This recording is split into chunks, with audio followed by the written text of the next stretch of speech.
So the first thing I wanted to say is to talk about how social is this realm in which things feel way more in the moment than Hmm. perhaps an archive of videos on YouTube or something even on your website, which kind of behaves in a more archival way. So we're conditioned to think of social as more in the moment, but there are like literally things you do on social that feel very real time. And it's not always live streaming. What I mean is like there's Facebook events. You might make them for a gig that's in the future, but you can also use them for things besides in-person gigs. You can use them to set up a live stream. You can use them to set up conversations. There's Twitter Spaces and Spotify Live and Clubhouse and these apps where you are having real-time conversations that don't involve video. You can make a YouTube video or a Facebook video feel in the moment in real time by setting up a premiere. So you set up the video in advance to go live at a certain time and then everyone watches together. And that means you could do like a watch party or a view party, which is something I know Kevin, you've talked about this a lot. Your band did a Twitter listening party where Yeah. everyone dropped the record at the same time, press play, and then you just were all on Twitter using a hashtag communicating about the music. Even things like TikTok duets or like kind of going back and forth with AMAs or Marco Polo and Snapchat, where people will converse with their fan and then they'll converse back and it becomes this kind of chain conversation. Technically, that's not in real time, but it still feels very, yeah, just conversational. So I think exploring all the ways you can feel like you're talking right now to people. Pandora Amp, actually, it's not really social, but they give you that tool where you can be like, hey, Yeah. what's up, everyone in Detroit? We're coming to town tonight. See you there. Yeah. I think what's important to note here with social, this is probably the area where people have dabbled the most. I mean, most everyone on the planet has some interaction with social media at some point, whether they're still using it or not. It's another thing. But I think what's important, some of the things that you highlighted were the tools that are on these platforms that can help you market better.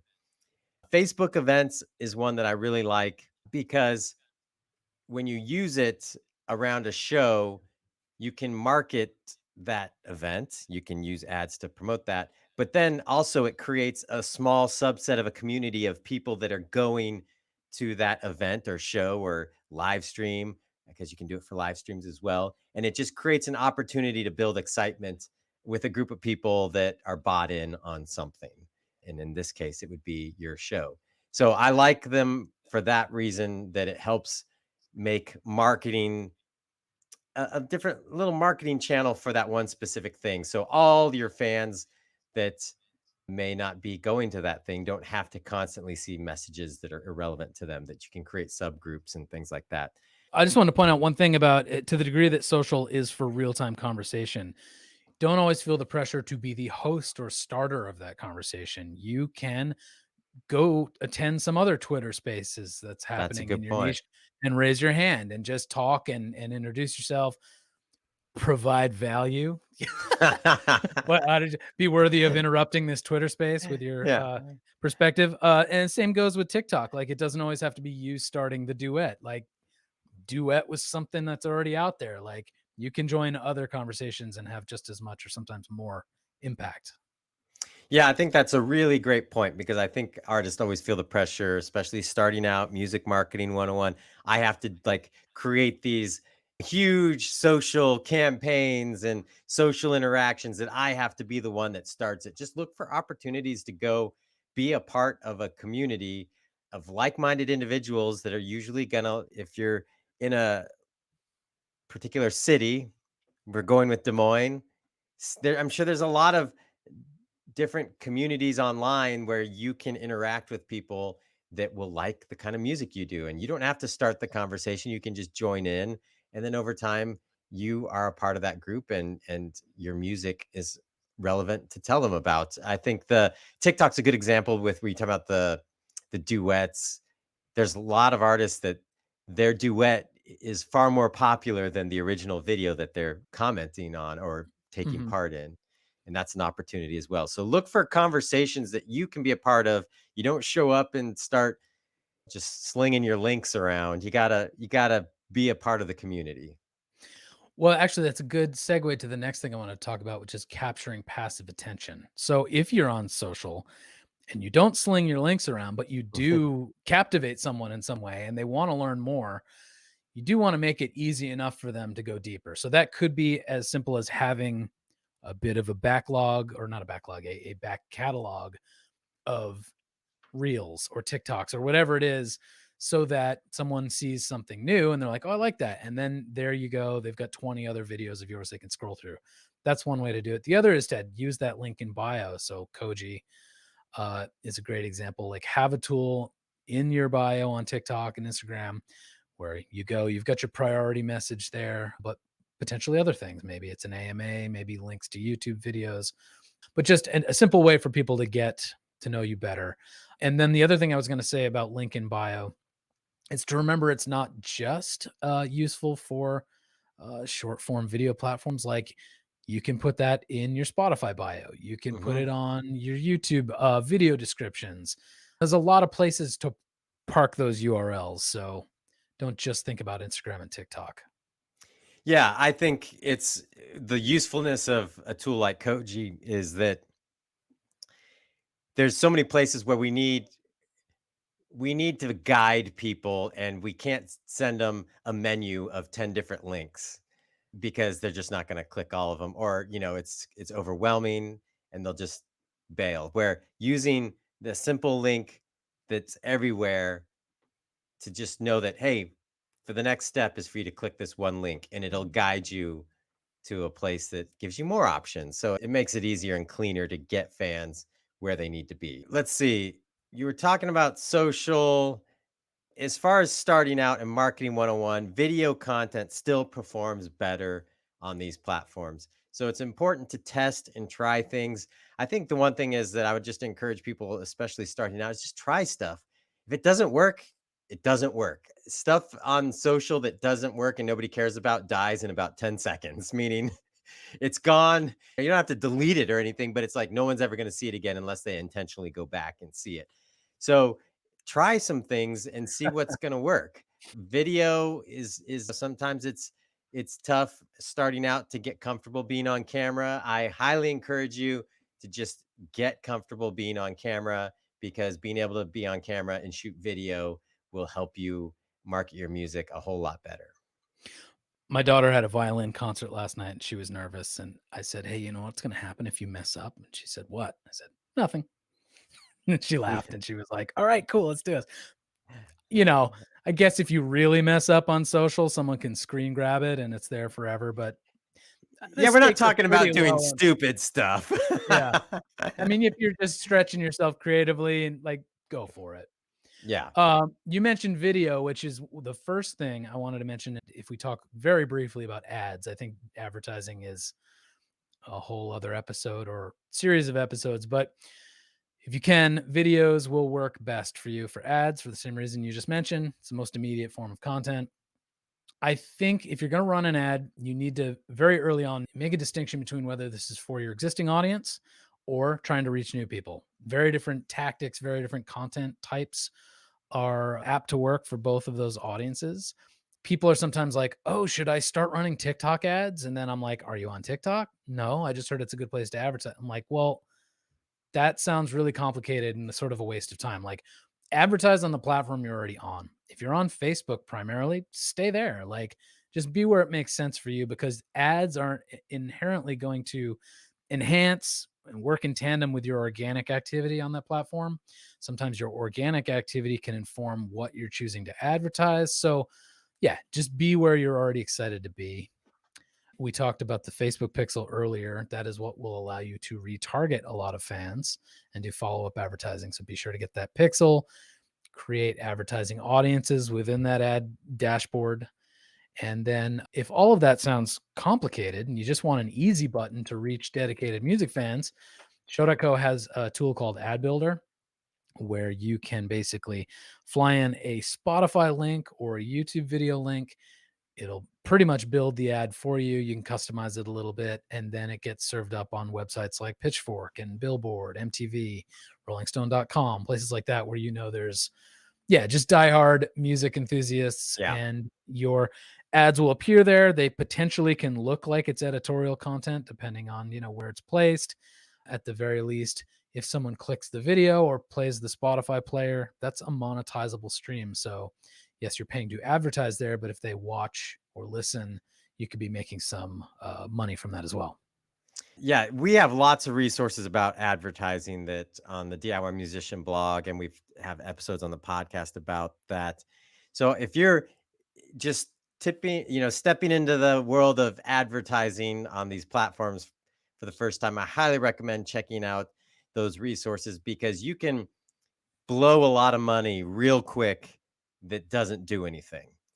But if you know what you're doing, you can reach a lot of people really cheaply. The advertising platforms, Facebook, and you mentioned adbuildershow.co, it is really cheap to get in front of people, but you got to understand how to do it effectively. Otherwise, you could waste money. So that's just the one thing I would say. Just don't haphazardly set up some Facebook ad campaign and dump a lot of money into it without understanding how it works because you will be very disappointed. But if you just want to, hey, I'm really new at this. I'm just starting out. I'm not going to get into all this deep into the advertising. It's not the best way to reach people, but you can hit the boost this post button on Facebook and it will allow you to pay to reach more people for that content. I think the indicator of that might be a good idea is if you post something and it's getting a lot of interactions, or like maybe you post a video and it seems like people are really liking it. That might be, if you're just getting into the advertising space, pushing the boost button could be an option to help you reach more people and start getting a feel for how these platforms work. That way, it kind of automates it to try and reach the people that are already in or shown interest in what you do. Yeah, I was just going to say that boosting is okay for your existing audience, making sure you can reach people who are already following you. It's probably not the best solution for acquiring new fans, but Yeah. And again, you want to make sure it's good performing content that you're boosting. You don't want to boost stuff that nobody cares about so that you're just paying for nothing. But yeah, so if you're diving into advertising, you'll hear people say, never push the boost button. What they mean is that, hey, there are so many different ways you can target people on Facebook that aren't represented by that boost button. But the boost button is a good way to start if you've got high performing content and just want it to reach more people. last thing we were going to try and tackle is organic reach on social. And not to make everyone feel like they need to get on the hamster wheel of content creation, like we talked about in the social media is dead episode.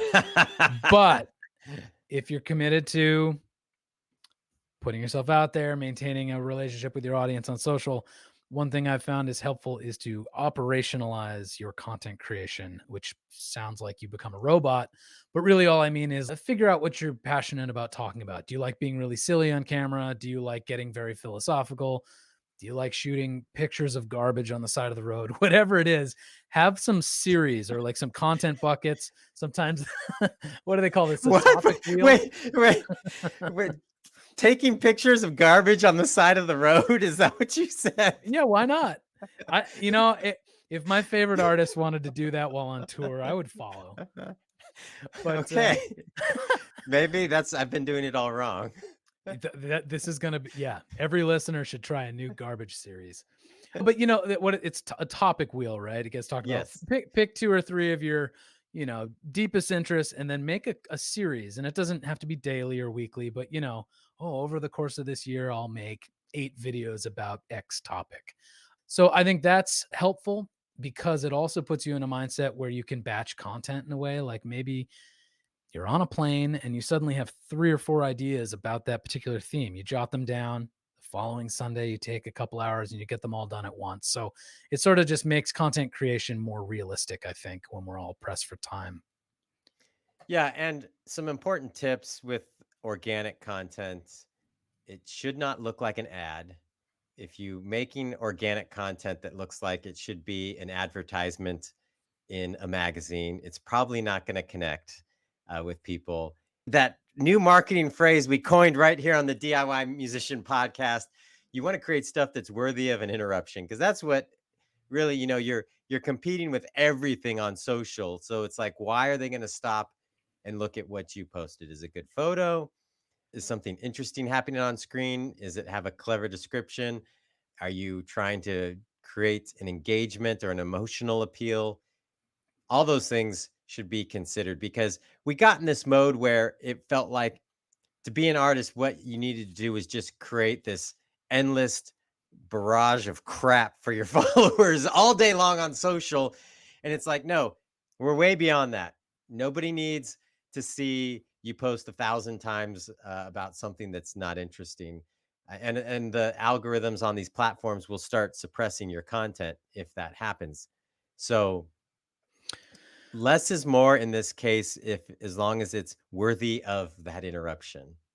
Well, yeah, and so worthy of interruption for one, it's got to be worth their time. But our friends at Indiepreneur talk about pattern interrupts. You actually need to often interrupt them in an interesting way for them to even notice, which gets back to the thing we always say that something really kind of dramatic needs to happen in the first second or two of Mhm. your video for someone to even take notice. Another thing I wanted to talk about is like before you post something, you should consider kind of the timeliness of it, like whether it's supposed to be very time specific or you want it to perform in more of a timeless way. And so that could be like, hey, we played in Kansas City last night and we took a photo of the audience having a great time. It's a great photo. Now that could have two purposes. We could post it today and say, "Thank you so much, Kansas City. You know, tag yourself if you're in this photo. We love you." So it's sort of date specific, looks back, drives a certain kind of action.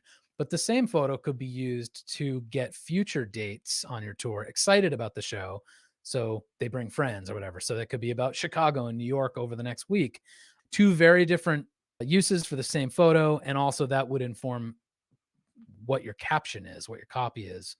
So yeah, just time, purpose, and time specific criteria. Yeah, and I think something that as we market our music and plan marketing campaigns, especially when it comes to social, I think you need to be flexible and realize what might be going on outside of your little music world and what might be happening at with the world at large, because it's like we've seen it more and more lately where it's like something dramatic happens, like uh, one country invades another country, and everyone's talking about that. It's on top of mind, and you're dropping, "Hey, buy my music or buy my shirt." Sometimes those things can land funny, and we're all gonna do it at some point just because there's just too much going on in the world to be tiptoeing around everything and promoting music at the same time. But having some greater social awareness with what you're doing, because sometimes you'll have a great piece of content and you just need to wait before you post it because it might land better on another time or day, or just thinking about what's going on and the time of day you're posting and what people might be doing or thinking. So all those things to consider with social, because it can be a minefield pretty quickly. Yeah, it actually made me feel bad recently for some people that I'm pretty sure scheduled their posts to go out on a fairly tragic day. And then I'm like, ooh, they kind of look insensitive or, just a little self-centered or something like, but I'm pretty sure they just scheduled this and this gets with busy lives. I don't expect them to remember they scheduled something for, but Or maybe they don't know it happened yet. I mean, that's the other thing. We live in such a connected world where we have information instantly pushed to us. We don't even have to seek it out, that we assume that everybody already knows stuff happened and might, it could be very well that they hadn't seen the news yet. So yeah, social is weird when it comes to marketing and those kind of things, but it's just something to be aware of, because there's been a lot of events lately where marketing has landed poorly on social just because of the timing of it. yeah.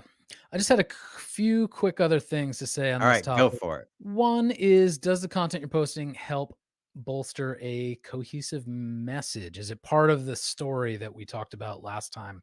And I don't think every piece of content has to. Sometimes it's fine to do a one-off that's entertaining, but it's good to have a balance of things that are helping you build that narrative. Another thing is that you want to ask yourself whether a piece of content will have an emotional connection. Is it about the audience as much as it is about you? Again, not everything needs to be about the audience. If you want a Grammy, I expect you to have a picture with your Grammy, but maybe the fourth picture with your Grammy is too much. That's about your own ego. And you have to sort of center the consideration of your audience and how you can make that a question or a feeling that involves them. And then another thing is you are perfectly allowed to reshare stuff. Not every bit of content has to be something you create, similar to our join other people's conversations. If someone is writing something nice about you online or something terrible about you online, take a screenshot. Like that can be great content, whether you post it in stories and it goes away after 24 hours or it's like in your feed forever. You're allowed to do that. Yeah, just other stuff that's going on out there in the world about you or anything, you're allowed to reshare that as well. And then last on the list is tell your fans what you want them to do. Like if your song is on the Instagram music catalog or the TikTok catalog and people can create videos with it, create one of your own and then just explicitly say, "Hey, make a TikTok with my song." It's fine to direct your fans. Yeah, that's a good point. I think with marketing, oftentimes you have to train people. You have to be very clear what you want them to do, not in a condescending way, but in a way that making sure that they understand what the ask is. Right. Because sometimes it's not clear, and sometimes you have to train your fans about how to do things, or like I think the TikTok example is a good one, or Instagram stories. Your fans may not realize your music is in those places and they can add it to their videos anytime they want. So sometimes it's just a matter of saying, "Hey, did you know our music is in Instagram stories and you can add it to whenever you post a video on Instagram stories?" And not only would it make you look really cool, it would help us out a lot. Yeah, because we take for granted things that our audience does not know about us. They don't know Yeah. what has an impact more than, not that they all don't know, but a lot of your average listener doesn't know what actions mean the most to you. So it's okay to tell Yeah. them.